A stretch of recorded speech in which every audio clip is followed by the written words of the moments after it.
ದಿನದ ವಾಗ್ದಾನ ಮತ್ತಾಯ 16ನೇ ಅಧ್ಯಾಯ 27ನೇ ವಾಕ್ಯ. ಮನುಷ್ಯಕುಮಾರನು ತನ್ನ ತಂದೆಯ ಪ್ರಭಾವದೊಡನೆ ತನ್ನ ದೂತರ ಸಮೇತವಾಗಿ ಬರುವನು. ಆವಾಗ ಆತನು ಒಬ್ಬೊಬ್ಬರಿಗೆ ಅವನವನ ನಡತೆಗೆ ತಕ್ಕ ಫಲವನ್ನು ಕೊಡುವನು.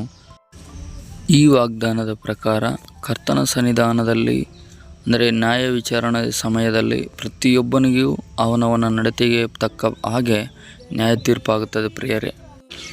ಅದಕ್ಕಾಗಿ ಯಾರು ಅನ್ಯಾಯ ಮಾಡುವುದಾಗಲಿ, ಕೆಟ್ಟ ಮಾತುಗಳನ್ನಾಗಲಿ, ಬೇರೆ ವಿಷಯಗಳ ಸಂಬಂಧವಾಗಿ ಕುಚೋದ್ಯ ಮಾತುಗಳನ್ನಾಗಲಿ ಆಡಬೇಡ್ರಿ ಪ್ರಿಯರೇ. ಎಲ್ಲದಕ್ಕೂ, ಪ್ರತಿಯೊಂದು ಮಾತಿಗೂ, ಪ್ರತಿಯೊಂದು ನಡತೆಗೂ ನಾವು ಕರ್ತನ ಸನ್ನಿಧಾನದಲ್ಲಿ ನಾವು ಲೆಕ್ಕ ಕೊಡಬೇಕಾಗಿರ್ತದೆ. ದೇವರು ತಾನೇ ಈ ವಾಗ್ದಾನದಂತೆ ನಮ್ಮನ್ನು ನಡೆಸಲಿ. ಆಮೇನ್.